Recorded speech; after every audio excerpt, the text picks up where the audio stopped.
شام کا وقت تھا۔ زہیب اپنا سامان سمیٹنے والا تھا کیونکہ آسمان پر کالے بادل چھا چکے تھے اور ہلکی ہلکی بارش ہو گئی تھی۔ اس نے سوچا کہ دکان جلدی بند کر لوں تاکہ زور کی بارش سے پہلے گھر پہنچ جاؤں۔ وہ سارے برتن سمیٹ ہی رہا تھا کہ سامنے سے ایک کمزور سا تقریباً 8 سال کا بچہ آتا ہوا دکھائی دیا۔ اس کے کپڑے پھٹے پرانے تھے، جسم مٹی سے اٹا ہوا تھا، پاؤں میں گھسی ہوئی چپل اور چہرے پر بھوک اور تھکن کی صاف لکیر تھی، مگر آنکھوں میں ایسی معصومیت تھی جو سیدھا دل پر لگتی تھی۔ بچہ سہمے ہوئے لہجے میں آہستہ سے بولا، انکل آپ مجھے کچھ کھلا سکتے ہیں؟ زہیب نے ایک لمحہ اسے دیکھا، پھر نرم مسکراہٹ کے ساتھ بولا، کیوں نہیں بیٹا، ابھی دیتا ہوں۔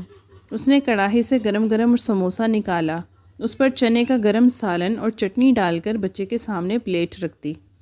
مگر بچہ جھجکتے ہوئے بولا، انکل آپ مجھے کھلا تو دیں گے نا، لیکن میرے پاس پیسے نہیں ہیں۔ اگر بعد میں آپ نے پیسے مانگ لیے تو؟ یہ سن کر زہیب کا دل پسیج گیا۔ وہ نرمی سے بولا، ارے نہیں بیٹا، میں تم سے کوئی پیسے نہیں مانگوں گا، ویسے بھی میں دکان بند کر رہا ہوں، یہ سموسے اب میرے کسی کام کے نہیں، تسلی سے کھاؤ۔ اس نے پلیٹ آگے کر دی۔ بچہ پلیٹ پکڑ کر وہیں ایک طرف بیٹھ گیا، لیکن بیٹھتے ہی اس نے اپنے ہاتھ میں پکڑا ہوا ایک پرانا سا لفافہ احتیاط سے زہیب کی ریڑھی پہ رکھ دیا اور پھر سموسہ ایسے کھانے لگا جیسے کئی دن سے پیٹ بھر کر کچھ نہ کھایا ہو۔ زہیب نے اسے غور سے دیکھا، اس کی بھوک، اس کی حالت، اس کا چہرہ، سب کچھ دل کو ہلا رہا تھا۔ پھر اچانک اس کی نظر اس لفافے پہ پڑی جو بچہ ریڈی پر چھوڑ کر کھانے میں مشغول تھا۔ تجسس کے ہاتھوں مجبور ہو کر اس نے آہستہ سے لفافہ کھولا۔ اندر ایک پرانی تصویر تھی، ایک خوبصورت خاتون کے صاف ستھرے کپڑے، دلکش مسکراہٹ، اور اس کی گود میں بالکل وہی بچہ بیٹھا ہوا تھا جسے وہ ابھی کھانا کھلا رہا تھا۔ زہیب چونک گیا۔ عورت تو کسی امیر گھرانے کی لگ رہی تھی، یہ بچہ ایسی حالت میں کیوں ہے؟ اس نے بچے سے پوچھا، بیٹا یہ تصویر کس کی ہے؟ بچہ سموسے کھاتے کھاتے آنسو بھری آنکھوں سے اوپر دیکھ کر بولا، یہ میری امی کی ہے، وہ مجھ سے بہت عرصے سے دور ہیں، نانا ابا نے بہت ڈھونڈا مگر وہ نہیں ملی۔ جب دل گھبراتا ہے تو میں یہ تصویر لے کر نکل پڑتا ہوں، شاید کہیں نظر آ جائے۔ یہ سن کر زہیب کے دل میں جیسے کسی نے تیز چوٹ ماری ہو۔ وہ تصویر دوبارہ لفافے میں رکھ کر ایک طرف رکھ دی۔ بچہ چند ہی منٹوں میں پلیٹ صاف کر گیا، پھر بنا کچھ کہے آہستہ آہستہ بارش میں بھیگتا ہوا گلی کے موڑ پر گم ہو گیا، مگر جاتے ہوئے وہ اپنا پرانا لفافہ ریڈی پر ہی بھول گیا تھا۔ زہیب نے آواز دینا چاہی مگر بچہ اتنی دور جا چکا تھا کہ پکڑنا ممکن نہیں تھا، اور بارش تیز ہو رہی تھی۔ زہیب نے ریڑھی سمیٹی اور لفافہ اپنے تھیلے میں رکھ لیا، مگر اس کے دل میں عجیب سی بے چینی بیٹھ گئی۔ گھر پہنچ کر اس نے تھیلا اپنی بہن کو دیا۔ اس نے جب لفافہ نکالا اور تصویر دیکھی تو حیران ہو کر بولی، بھائی یہ تو بہت امیر گھر کی عورت لگتی ہے، لیکن اس کا بچہ اس حالت میں کیوں ہے؟ اتنی دیر میں زہیب کی ماں بھی کمرے میں آ گئیں۔ انہوں نے تصویر ہاتھ میں لی اور غور سے دیکھا اور رک کر بولیں، بیٹا مجھے لگتا ہے یہ چہرہ میں نے کہیں دیکھا ہے، جیسے میں اسے جانتی ہوں، مگر یاد نہیں آ رہا۔ زہیب بے تابی سے بولا، امی اچھی طرح یاد کرنے کی کوشش کریں، شاید ہم اس بچے کی مدد کر سکیں۔ مگر اس لمحے انہیں کچھ نہ یاد آیا۔ رات بھر تینوں ماں بہن اور زہیب کروٹیں بدلتے رہے، مگر نیند کوسوں دور تھی۔ زہیب کو بار بار وہ بچہ یاد آ رہا تھا جو اپنی ماں کی تلاش میں در بدر بھٹک رہا تھا۔ اگلی صبح ہلکی ہلکی دھوپ کمرے میں داخل ہو رہی تھی۔ زہیب کی ماں روز کی طرح کام پر جانے کے لیے تیار تھی۔ گھر سے نکلتے نکلتے انہوں نے وہی لفافہ اٹھایا اور کہا، بیٹا میں آج یہ تصویر ساتھ لے جا رہی ہوں، کل رات سے دل کہہ رہا ہے کہ میں نے اسے کہیں دیکھا ہے، شاید کام کے دوران اچانک یاد آ جائے۔ زہیب نے سر ہلایا اور وہ کام پر چلی گئیں۔ اس کی بہن ناشتہ کر کے اپنے اسکول کے لیے نکل گئی اور زہیب آٹا گوندنے بیٹھ گیا، مگر اس کا ذہن بار بار اسی بچے اور اس کی ماں کی طرف بھٹک رہا تھا۔ دوسری طرف زہیب کی ماں اس گھر پہنچی جہاں وہ کام کرتی تھی۔ برتن دھونے، جھاڑو پوچھا اور صفائی کرنے کے دوران بھی ان کا ذہن بار بار تصویر کی طرف جاتا رہا۔ کئی بار کام چھوڑ کر لفافہ نکالتی، تصویر کو غور سے دیکھتی اور بڑبڑاتی کہ کہاں دیکھا ہے، ضرور کہیں قریب سے دیکھا ہے۔ پھر اچانک ایک برتن ان کے ہاتھ سے پھسل کر زمین پر ٹوٹ گیا۔ آواز کے ساتھ ہی ان کے ذہن میں 6 مہینے پرانی یاد تازہ ہو گئی۔ انہیں یاد آیا کہ ایک امیر گھر میں جہاں میں وہ چند مہینے پہلے کام کرتی تھیں، وہاں ایک بزرگ میاں بیوی رہتے تھے۔ انہی کے گھر ایک اداس، چپ چاپ، خواب زدہ حالت میں رہنے والی عورت آتی جاتی تھی، بالکل یہی عورت تصویر والی، وہیں کھڑی کانپ گئی۔ ہاں میں نے اسے وہیں دیکھا تھا۔ کام ختم ہوتے ہی وہ سیدھی اس پرانے پتے کی طرف روانہ ہو گئی۔ ان کا دل زور سے دھڑک رہا تھا، مگر امید بھی جاگ رہی تھی کہ شاید اسی سوراخ سے وہ معصوم بچہ اپنی ماں تک پہنچ جائے۔ کچھ منٹوں بعد وہ اس بڑے گھر کے سامنے کھڑی تھیں۔ دروازہ کھٹکھٹایا تو تھوڑی دیر بعد سفید بالوں والی معزز خاتون باہر آئیں اور حیرت سے بولی، ارے تمہیں تو کام چھوڑے ہوئے مہینے ہو گئے ہیں، خیریت؟ زہیب کی ماں نے ادب سے کہا، باجی مجھے آپ سے ایک ضروری بات کرنی ہے۔ ایک عورت کے بارے میں، کیا وہ اب بھی یہاں آتی ہے؟ یہ کہتے ہوئے انہوں نے تصویر آگے کر دی۔ یہ والی، یہ آپ کے گھر میں رہتی تھی نا؟ اس کا بچہ اسے ڈھونڈ ڈھونڈ کر پاگل ہو رہا ہے۔ بچہ بھوکا تھا، میرے بیٹے کی ریڑھی پر آیا تھا۔ تصویر دیکھتے ہی بزرگ خاتون کے چہرے کے تاثرات بدل گئے۔ ہاں ہاں یہ تو وہی ہے، اندر آؤ۔ اندر گئی اور کچھ دیر بعد اسی عورت کو باہر لے آئیں۔ زہیب کی ماں نے تصویر اس کے چہرے سے ملائی۔ ایک لمحے میں انہوں نے پہچان لیا کہ یہی ہے، یہی الشبہ، مگر وہ عورت بے جان آنکھوں والی گمسم دنیا سے بے خبر کھڑی تھی۔ اس کے چہرے پر پہچان کی کوئی رمق نہ تھی۔ اسی دن زہیب اپنی ریڑھی پر بیٹھا سارا دن اس معصوم بچے کا انتظار کر رہا تھا۔ بار بار دونوں طرف دیکھ تھا، مگر بچہ واپس نہ آیا۔ شام کے قریب ایک بڑی گاڑی آ کر اس کی ریڑھی کے سامنے رکی۔ گاڑی سے ایک شرافت سے بھرپور چہرے والے بزرگ اترے۔ زہیب نے سوچا کہ شاید کوئی گاہک ہوگا، مگر بزرگ قریب آ کر بولے، بیٹا میں کچھ لینے نہیں آیا، میں یہاں اس لیے آیا ہوں کہ کل تم نے میرے نواسے کو کھانا دیا تھا۔ اس نے بتایا کہ اس کی امی کی تصویر تمہارے پاس رہ گئی ہے، میں وہ لینے آیا ہوں، اور یہ اس کے پیسے بھی۔ زہیب حیرت سے کھڑا رہ گیا۔ انکل وہ بچہ آپ کا نواسا تھا؟ اس کی حالت دیکھ کر تو یقین نہیں آیا۔ بزرگ کی آنکھوں میں نمی بھر آئی۔ وہ ٹھنڈی سانس لے کر بولا، ہاں بیٹا وہ میرا نواسا ہے، اور جس کی تصویر ہے وہ میری بیٹی ہے، اور وہ میری اکلوتی بیٹی ہے۔ یہ کہتے ہوئے ان کی آواز لرز گئی۔ پھر وہ پوری داستان سنانے لگے۔ انہوں نے بتایا کہ الشبہ ایک خوش مزاج لڑکی تھی، گورنمنٹ کالج میں پڑھتی تھی۔ وہ ایک لڑکے سے محبت کر بیٹھی۔ گھر والوں نے مخالفت کی، مگر وہ سب کچھ چھوڑ کر اس کے ساتھ چلی گئی۔ کئی سال بعد خبر ملی کہ وہ لڑکا ایک حادثے میں مر گیا ہے۔ الشبہ کا ایک حوصلہ ٹوٹ گیا، وہ ذہنی طور پر بکھرنے لگی۔ انہیں مجبوراً الشبہ اور اس کے بیٹے یعنی اس بچے کو گھر میں لانا پڑا۔ یہ سن کر زہیب نے آہستہ سے کہا، انکل تصویر میرے پاس نہیں، وہ امی کے پاس ہے۔ بزرگ چونکے، کیا تمہاری ماں نے اسے دیکھا ہے؟ زہیب نے سر ہلایا۔ امی کہہ رہی تھی کہ چہرہ جانا پہچانا لگتا ہے۔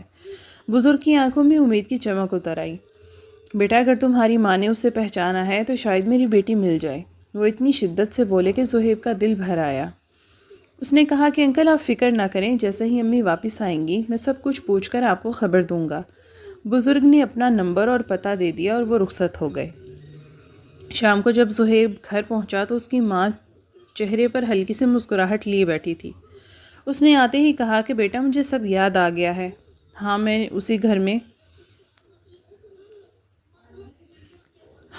اسے اسی گھر میں دیکھا تھا۔ وہی الشبہ۔ زہیب کی آنکھوں میں چمک آ گئی۔ امی پھر وہ وہیں ہیں؟ آج اس کے والد بھی آئے تھے۔ ماں نے فوراً کہا، چلو پڑوسی کے گھر سے فون کرتے ہیں، انہیں خبر دیتے ہیں کہ وہ سب پڑوسی کے گھر گئے۔ نمبر ملایا اور الشبہ کا پورا پتہ اس کے والد کو دے دیا۔ کچھ ہی دیر بعد بڑی گاڑی آ کر رکی۔ محلے والے حیرت سے اکٹھے ہونے لگے کہ اتنی بڑی گاڑی اس کچی بستی میں کیوں آئی ہے۔ گاڑی کے دروازے سے وہی بزرگ اترے، ساتھ وہی چھوٹا بچہ، لیکن آج اس کے کپڑے صاف اور چہرہ چمکتا ہوا تھا۔ بزرگ جلدی سے بولے، بیٹا کہاں ہے میری بیٹی؟ میں کئی سال سے اس کی ایک جھلک کو ترس گیا ہوں۔ زہیب نے فوراً انہیں اس گھر کا پتہ دیا، بلکہ خود انہیں وہاں پہنچایا۔ دروازہ کھلا تو الشبہ باہر آئی اور بچے نے چیخ کر کہا، امی! بچہ اس کی طرف بھاگا اور اس سے لپٹ گیا۔ بزرگ بھی زاروں قطار رونے لگے، مگر الشبہ کی آنکھیں خالی تھیں، جیسے وہ اپنے بیٹے اور اپنے باپ دونوں کو ہی پہچان نہ سکی ہو۔ پھر بھی وہ منظر ایسا تھا کہ ارد گرد کھڑے ہر شخص کی آنکھیں نم ہو گئیں۔ الشبہ کی بے حسی دیکھ کر بزرگ باپ کی آواز بھر آئی، مگر اسی وقت وہ زہیب کی طرف مڑ کر بولے، بیٹا تمہارا شکریہ، تم نے ہمیں وہ دکھایا ہے جس کی ہم امید برسوں پہلے ہی چھوڑ چکے تھے۔ اب ہم اسے اپنے ساتھ لے جائیں گے اور اس کا صحیح سے علاج کروائیں گے۔ زہیب نے ادب سے سر جھکا کر کہا، انکل مجھے خوشی ہے کہ میں اس معصوم بچے کو اس کی ماں تک پہنچا سکا۔ بزرگوں نے الشبا اور بچے کو گاڑی میں بٹھایا اور رخصت ہو گئے، مگر جاتے جاتے وعدہ کر کے کہا کہ بیٹا کل ہم صبح پھر آئیں گے، تم سے مل کر جائیں گے۔ تم نے وہ کام کیا ہے جو ہم ساری دنیا کو پیسوں دے کر بھی نہ کروا سکے۔ اگلے دن صبح وہی گاڑی پھر زہیب کے گھر کے آگے آ کے رک گئی۔ اس بڑی گاڑی میں اس بار صرف بزرگ نہیں تھے بلکہ ان کی بیوی بھی تھی اور الشبا بھی، جو پچھلے دن کے مقابلے میں کچھ بہتر حالت میں دکھ رہی تھی۔ چہرے پہ ایک ہلکی سی زندگی کی جھلک تھی، جیسے پہچان کی کوئی دور سے آتی لکیر۔ گھر میں بیٹھتے ہی بزرگ آدمی نے آہستہ مگر بھرپور لہجے میں کہا کہ بیٹا زہیب، تم نے ہماری بیٹی کو ہمیں واپس دلایا ہے، ہم تمہارا یہ احسان کبھی نہیں بھولیں گے۔ زہیب نے فوراً کہا انکل اس کی کوئی ضرورت نہیں، میں نے جو کیا وہ اللہ کی رضا کے لیے کیا ہے۔ بزرگ مسکرا کر بولے نہیں بیٹا، احسان کی قدر کرنی چاہیے۔ ہماری بیٹی کی دیکھ بھال کے لیے ہمیں کسی ایسے بندے کی ضرورت ہے جس کے اندر خیر اور خوف خدا ہو، اور ہمیں پتہ ہے کہ تم سے بہتر کوئی نہیں۔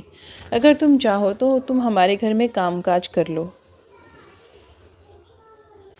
تمہیں آج سے 10 گنا زیادہ ملے گا۔ تمہاری بہن کی شادی بھی ہم اپنی بیٹی کی طرح کریں گے۔ یہ سب سن کر زہیب چند لمحے کے لیے ساکت رہ گیا۔ وہ حیرانی، شکر اور خوشی سب کچھ ایک ساتھ محسوس کر رہا تھا۔ اس کی ماں کی آنکھیں بھی نم ہو گئیں۔ چند دن بعد زہیب اسی امیر گھر میں کام شروع کر چکا تھا، مگر یہ کام نہیں تھا بلکہ ایک ذمہ داری تھی، ایک اعتماد، ایک بڑا سہارا۔ الشبا کی دیکھ بھال کرنا، اس کے بچے کے ساتھ کھیلنا، اسے پڑھانا، اس کی تربیت کرنا، اور آہستہ آہستہ دونوں کے دلوں میں ایک ایسا نرم تعلق بنتا گیا جس میں نہ کوئی لالچ تھی اور نہ کوئی غرض۔ ڈاکٹرز کی نگرانی اور بزرگ ماں باپ کی دعاؤں کے ساتھ 5 مہینے بعد ایک دن الشبا نے اپنے بیٹے کو پہچان لیا۔ اس کے چہرے پر برسوں بعد پہلی بار ایک ہلکی سی مسکراہٹ دکھائی دی۔ پھر کچھ ہفتے بعد اس نے اپنے والدین کو بھی پہچان لیا۔ یوں لگنے لگا کہ وہ کھوئی ہوئی روح آہستہ آہستہ واپس آ رہی ہے۔ گھر میں خوشیاں لوٹنے لگیں۔ اسی دوران بزرگ ماں باپ نے ایک فیصلہ کیا۔ انہوں نے زہیب کو اپنے کمرے میں بلایا اور نم آنکھوں سے کہا کہ بیٹا زہیب، ہم نے عمر بھر دولت کمائی، عزت کمائی، مگر سکون نہیں پایا۔ تم نے ہماری بیٹی کو زندگی لوٹا دی ہے۔ اب ہم چاہتے ہیں کہ ہماری بیٹی کی زندگی میں ایسا شخص ہو جس پر بھروسہ کر سکیں۔ ہم چاہتے ہیں کہ تم ہماری بیٹی سے نکاح کر لو۔ زہیب حیرت سے ساکت رہ گیا، گھبراہٹ سے بولا انکل آنٹی، میں تو ایک ریڑھی والا تھا۔ بزرگ نرمی سے بولے بیٹا، انسان اس کے عمل سے اونچا ہوتا ہے، پیسے سے نہیں۔ تم وہ انسان ہو جس پر ہم اپنی بیٹی کی پوری زندگی بھروسہ کر سکتے ہیں اور بھروسے کے ساتھ چھوڑ سکتے ہیں۔ پھر انہوں نے الشبا سے پوچھا۔ وہ چند لمحے خاموش رہی، پھر آہستہ سے سر جھکا کر بولی جی۔ زہیب کی آنکھوں میں نمی بھر آئی۔ دونوں خاندانوں کی رضامندی سے کچھ ہی ہفتوں بعد بڑے ہی سادگی سے مگر خوشی اور برکت کے ساتھ نکاح ہو گیا۔ زہیب جو کبھی ایک چھوٹی سی ریڑھی پر سموسے بیچتا تھا، آج عزت، محبت اور دعاؤں کے ساتھ ایک بڑے گھر کا داماد بن چکا تھا۔ اس کی ماں اور بہن بھی اسی گھر میں رہنے لگیں۔ الشبا کا بیٹا اسے بھی امی کہہ کر لپٹ جاتا، اور الشبا جب زہیب کو دیکھتی تو اس کے چہرے پر شکر کی روشنی جھلکنے لگتی۔ الشبا کی آنکھوں میں وہ سکون تھا جو برسوں سے غائب ہو چکا تھا۔ زہیب کی مسکراہٹ بھی بدل چکی تھی۔ اب اس میں تھکن نہیں ہوتی تھی، جیت کا سکون تھا، اللہ کی رحمت کا اطمینان تھا، اور یوں ایک چھوٹی سے نیکی کے عمل نے 3 نہیں بلکہ کئی دلوں میں روشنی بھر دی۔